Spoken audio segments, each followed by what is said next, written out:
أحلى حاجة في الدنيا إن الواحد يعمل حاجة هو فعلا بيحبها وبإيده في أقل من دقيقة. لو نفسه ياكل حاجة حلوة هنحط بقى البيضة والسكر والكاكاو الخام.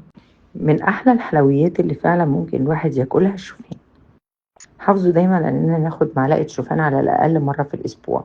ودي أحلى طريقة لعمل كيك خفيف بالشوفان.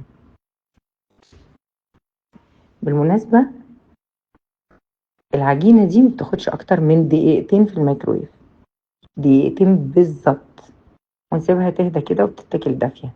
كيكة اسفنجية من أحلى ومن ألذ ما يمكن.